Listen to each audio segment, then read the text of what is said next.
The debate over changing genders reaches network television and even the Girl Scouts. What drives gender identity confusion, and how should parents respond when the topic comes up at home? This is the CitizenLink Report. I'm Carrie Earll. A 7-year-old Colorado boy who wants to be a Girl Scout. That is one of the latest examples of gender identity confusion to show up in the headlines. Meanwhile, a network television program, Dancing with the Stars, recently featured a woman who wants to be a man. Joining us today to talk about this often complex issue of gender identity is Jeff Johnston, our gender analyst at CitizenLink. Jeff, you wouldn't think a topic like transgenderism would turn up on Dancing with the Stars, let alone in the Girl Scouts, but that's what's happening. What's behind these stories that we're hearing? Well, I remember in the 70s watching the Sonny and Cher show. Sonny and Cher had a daughter named Chastity, a very cute little blonde girl.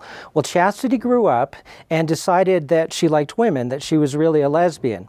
And then a few years after that, decided that she was a man trapped in a woman's body. She said that she hated her body since puberty and prayed to wake up as a boy.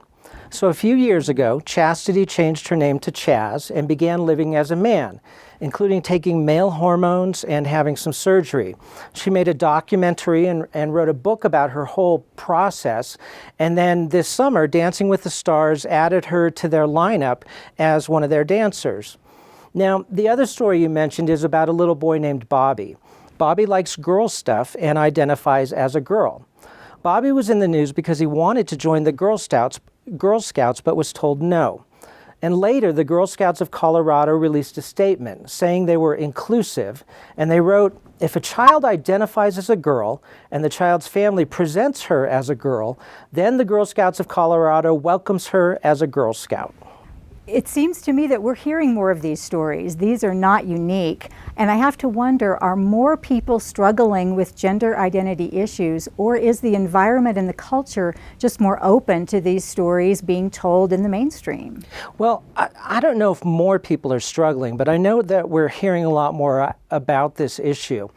Many years ago, the whole feminist movement swept in and tried to begin to obliterate the differences between men and women. Basically, they said that there's no differences between men and women except for maybe a few biological things. And it became really politically incorrect to even talk about those differences. The academics kind of picked up on this and said that gender is a social construct. That is, it's something that society places on people, not something that is innate and inside us. And out of that grew a whole movement saying there aren't just two sexes, male and female, but there's a whole continuum of genders. There might even be an infinite number of genders. So people watching this broadcast, they might hear words like gender identity, which has to do with how a person identifies himself as male, female, in between, or neither.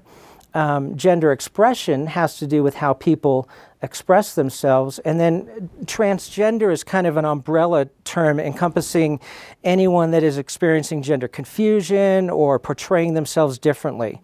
And so transgender activists have really picked up on this whole thing and have been pushing this issue.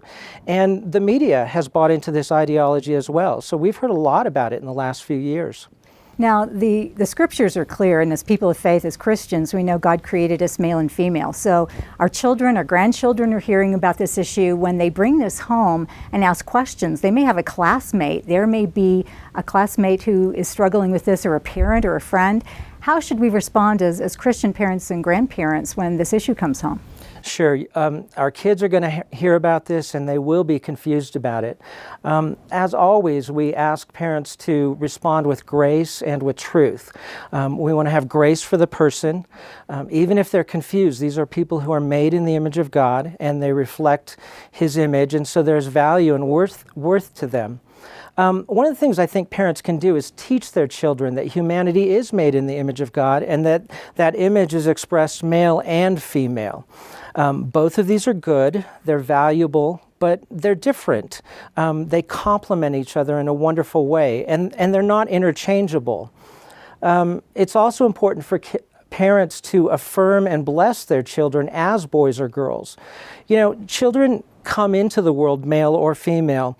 But a little infant doesn't really understand what that means. They grow into their identity as a man or as a woman. And so we can help them along in that process by blessing the good things about being a man or a woman and helping them make connections with peers of the same sex and with adults of the same sex. And then parents should be aware too that this is becoming more of an issue in schools and in the media. You mentioned schools. There are schools that have set aside special bathrooms for kids who identify as transgender, or they've taken out all the third graders and said Johnny is now going to be coming to school as Jane. So parents need to be aware of that, and when the issue comes up, talk to their kids about it in an age-appropriate way. That's good insight, Jeff. Thank you. To be compassionate and to teach truth as we love. Good. Thanks, Jeff. And thank you to all of you who have contacted us with your comments, your encouragement. We appreciate hearing from you, and you can always let us know what you're thinking at mail@citizenlink.com. That's mail@citizenlink.com.